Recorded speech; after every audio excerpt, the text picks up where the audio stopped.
ဒီနေ့ညမှာတော့ Champion League ပွဲကြီးပွဲကောင်းနေရှိတယ် Real Madrid နဲ့ Tico ပွဲရှိတယ်ပြီးတော့တဲ့အခါမှာကျွန်တော်နောက်ထပ်အသင်းကြီးတစ်သင်းဖြစ်တဲ့ Arsenal ကလည်း Netherlands မြေမှာကျွန်တော်တို့ PSV ကိုသွားရောက်ရင်ဆိုင်ရမှာဖြစ်တယ်ဆိုတော့ဒီနေ့ညမှာ၄ပွဲကစားမယ်အဲ့၄ပွဲနဲ့ပတ်သက်တဲ့ခံမှန်းချက်လေးတွေကိုကျွန်တော်တို့ပြောသွားခြင်းနဲ့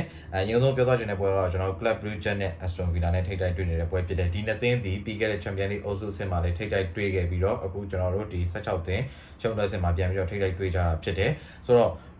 Villa ဒီအဲ့ဒီ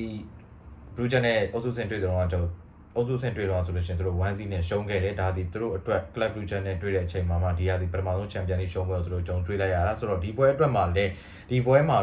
မတူတဲ့ချက်ကကြောင့်ကျွန်တော်တို့နှစ်ကြောက်ကစားရမယ်Brugge ဒီနေ့ညကစားမှာ Brugge အင်ဝင်ဖြစ်တယ်နောက်ဒုတိယကြောက်မှာကျွန်တော် Villa အင်ဝင်ကစားမယ် Villa ဒီကြားထဲမှာကစားသမားအင်အားတော်လေးတောင်းတင်လာတယ် Rashford Asensio တို့အတွဲမိနေတယ်နောက်ကျန်တဲ့ကစားသမားတွေဖြစ်တဲ့ Jacob Ramsey တို့ပြီးတော့တဲ့အခါမှာကျွန်တော်တို့Watkins တို့လည်းပုံစံဟောင်းပြနေတယ်ဆိုတော့ဒီပွဲမှာတော့ကျွန်တော်တို့ Villa ထပ်ပြီးတော့မရှုံးတော့ဘူးလို့ထင်တယ် Villa အဝေးကွင်းမှာတေချာပေါက်နိုင်သွားနိုင်နေမယ်လို့တော့ကျွန်တော်တို့ယူဆပါတယ်ခက်ခဲနိုင်ခြေရှိမယ်ဆိုပေမဲ့ Villa နိုင်သွားမယ်လို့ကျွန်တော်တို့ယူဆတယ်ဒေါမွန်နဲ့ line ပွဲကတော့ကျွန်တော်အနေနဲ့ဒေါမွန်ဒီပြီးခဲ့တဲ့ကျွန်တော်တို့playoff အဆင့်မှာSporting Lisbon ကိုတို့ပထမကြောင်မှာကိုပြတ်နိုင်ပြီဒုတိယကြောင်မှာကိုမရှိသေးကစားခဲ့ပြီးတော့ဒီလိုမျိုးရှုံးတဲ့အဆင့်ကိုတက်လာခဲ့တာဆိုတော့ဒီပွဲတော့ပြောရမယ်ဆိုလို့ရှိရင်တော့ကျွန်တော်ဒေါမွန်ကိုတက်ပြီးတော့မကြိုက်ဘူးဖွင့်နေထားတဲ့ကြေးအရာဆိုလို့ရှိရင်ဒေါမွန်ကိုတော်တော်လေးကိုအသာစီးပေးထားတဲ့အနေအထားမျိုးဖြစ်နေတယ်ဆိုတော့ကျွန်တော်ဒီပွဲတော့ဒေါမွန်ကိုညှင်းပယ်ပြီးတော့ line ဒီဘက်ကပဲကျွန်တော်ရက်တည်ချင်ပါတယ်နောက်တစ်ခုကတော့ကျွန်တော်တို့ PSV နဲ့ Arsenal ဒီတိုက်စစ်မှုမရှိတဲ့ပြဿနာနဲ့တော်တော်လေးကိုရုန်းကန်နေရတဲ့အခုဆိုလို့ရှိရင်သူတို့ဂိုးပေါက်ပျောက်တာ Premier League နောက်ဆုံး2ပွဲစတိုက်ရှိသွားပြီရှေ့တစ်ပွဲမှာ Leicester နဲ့ပွဲမှာတော့ဆိုလို့ရှိရင်ဂိုးပေါက်ကပျောက်နေပြီဒါပေမဲ့ကန်ကောင်းကကြောင့်ပွဲပြီးကန်ဒီမှာ Merino ကိုယ်နဲ့ကစားသမား Merino ရဲ့မှော်ဝင်သွားမှုနဲ့တူ2ဂိုးစတိုက်ရပြီးတော့သူတို့နိုင်ပွဲရခဲ့တာဆိုတော့သူတို့အနေနဲ့ဒီအချိန်မှာတော့ပြန်ပြီးတော့ပောက်ပွဲဖို့အချိန်တန်ပြီးတော့ယူဆတယ် Netherlands Club နဲ့ဒီ Premier League Club နှစ်သင်းကြားတွေက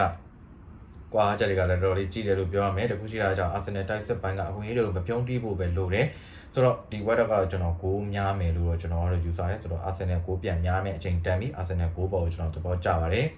နောက်တစ်ခါကတော့ကျွန်တော် Real Madrid နဲ့ Atletico ပါ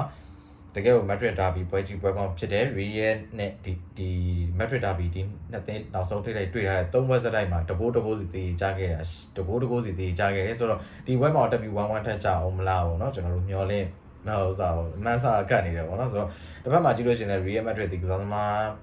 ဒီကြားထဲမှာဆိုလို့ရှိရင်တိုင်းပြဿနာအကျိုးရှိတယ် Atletico ကလည်းသူတို့ရဲ့ပုံစံနဲ့ပိတ်ပြီးကစားမယ်မမထန်နဲ့ပဲဘာနေပြောမှသူတို့ကျန်တာဘာမှလုပ်မှာမဟုတ်ဘူးသူတို့ဂိုးမပေးရအရေးကိုပဲ